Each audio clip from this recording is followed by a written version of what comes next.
Hey there everyone, this is Michael Dougal, the Nootropic reviewer, and during this video today I'm going to share my experience taking Fadogia Agrestis. I initially started taking Fadogia Agrestis for the intended benefit that most people would use it for, that's boosting testosterone level, also building muscle mass, building strength, losing fat, and even helping with cognition. It was a couple of years ago when this product became very popular, specifically amongst the bodybuilding community. Of course, we're always looking for some sort of way to increase our testosterone levels to get some sort of edge when it comes to building muscle mass and losing fat. And although Fadogia Agrestis had been around for quite a long time but lacking research, what gained popularity was its mentioning in Joe Rogan's podcast. And the only two supplements that were mentioned were Fadogia Agrestis and Tongkat Ali. And the main ones are two substances. One is called Tongkat Ali, and another one, which is very interesting, it's a Nigerian shrub called Fadogia Agrestis.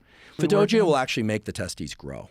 It's a noticeable difference. Now, initially, I was skeptical and also avoiding using Fadogia Agrestis because of the fact that there could have been some mention about potential toxicity. However, eventually, after seeing enough Reddit anecdotes of people seeing success with this supplement and my understanding that maybe I didn't need to take it every single day, I decided to give it a shot, and now I feel somewhat educated about the product as I've been using it for over a year on and off, and I have really tried making it work with Fadogia Agrestis. I've tried it from different forms. This is Double Woods supplements.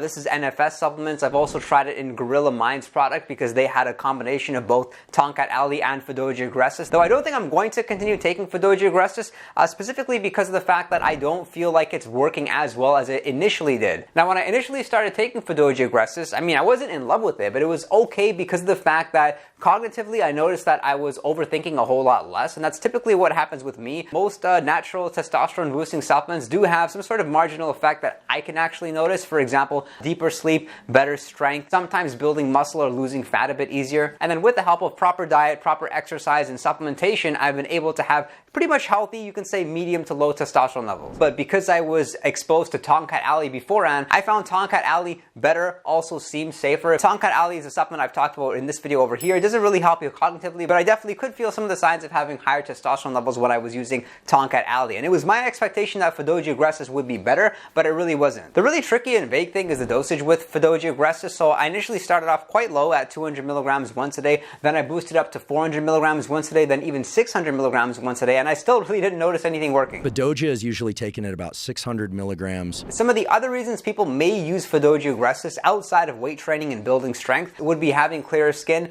and help them with overall health, such as anti-aging. Now, has it helped me have clearer skin? I'm not sure. I'm somebody that's lucky to always have clear skin. Maybe it could help individuals. It's not like my skin quality has gotten any worse. I still feel like I look fairly young. What Fadogia Agrestis is a Nigerian shrub, and the good news is that it would fall under the category of supplements that are natural nootropics, not man-made.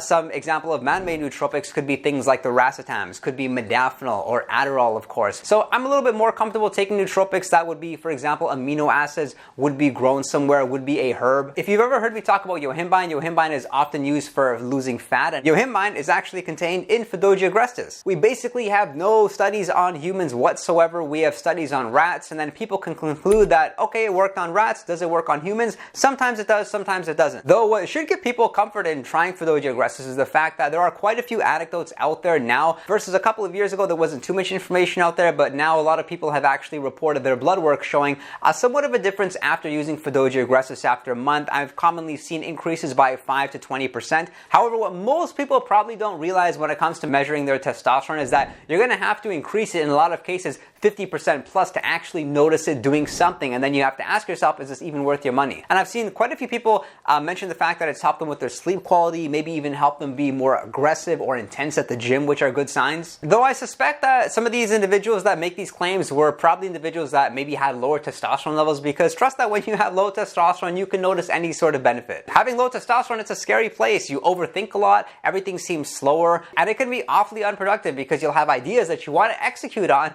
but there's such a long duration between the idea and the time when you actually execute it, because you'll convince yourself of every such way of why you shouldn't execute. Something that I did like about Fadogia Agrestis, which made me more likely to try it, was that it didn't seem like a supplement you would have to use every single day. Whereas the majority of natural supplements that are used to boost testosterone levels, such as ashwagandha or Tongkat Ali, or some people use Tribulus terrestris, those are supplements which you have to use every single day, and it's not common that people would cycle off of them at all. Though with Fadogia Agrestis, a lot of people use it in a fashion of like 2 weeks on, or taking 2 weeks off, or taking 1 month on and 1 month off. And I've tried that as well, so it was my expectation that taking a bit of time off of the supplement and then recommend getting back on it. Though this may sound super bizarre, there was a period in which I took Fadogia Agrestis for a month, I stopped taking it for 2 months, and then I returned back to taking it every single day for a month, though that month where I was taking it after the break wasn't anywhere as strong as the month prior. It's like I've been desensitized to the nootropic, and of course, because we don't have much research, if any, about the long-term side effects, then I don't want to continue taking it. And this really intrigued me by a specialist at Nootropics Depot here on Reddit, because what they had mentioned was the fact that a lot of the Fadogia Agrestis out there in the marketplace could in fact be fake. Their post reads that, like kinda, the supply chains are small and analytical testing methods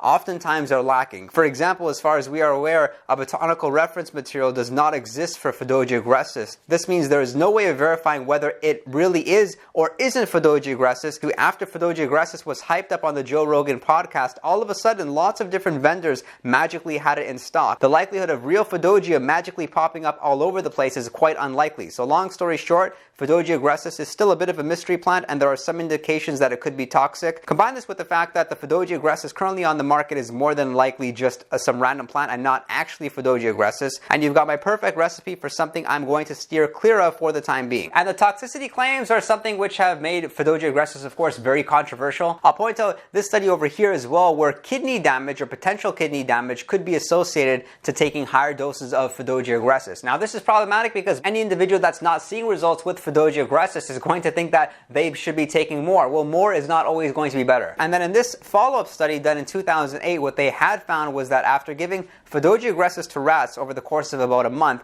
the rat testicles measured larger, although they may have been less healthy. And so there were increases in certain enzymes and a reduction in proteins that actually indicate possible toxic damage. And the way you're typically going to find Fadogia Agrestis will be in capsules, and the dosage with Fadogia Agrestis pretty much varies across the board. Like I mentioned, it's a bit of a mystery. No one really knows the right dosage to take that could be safe and still helpful. Now, I initially thought it would have been okay to take 600 milligrams once a day, but I think you're better off starting even smaller than that. If you're going to choose a supplement with it, try 300 milligrams once a day. I think you're going to have good success if you can take a little bit of Fadogia Agrestis, maybe less than you need to, and still see somewhat of a benefit. Of course, if you're not seeing a benefit and nothing's happening to you after several days, then you can increase the dosage to either 450 milligrams if the capsules allow you to, or 600 milligrams. Something positive is that I have never experienced any withdrawals. Like when I was taking Fadogia Agrestis for a long period of time and I took a break from it, it's not as if I felt any slower or felt that I had less testosterone flowing in my bloodstream than I had prior to using it. When's the best time to take it? It doesn't really matter. For me, I take it with dinner sometime in the early evening. Now, other individuals take it in a fasted state in the morning. I've tried taking it fasted and I responded absolutely fine to it, which is good because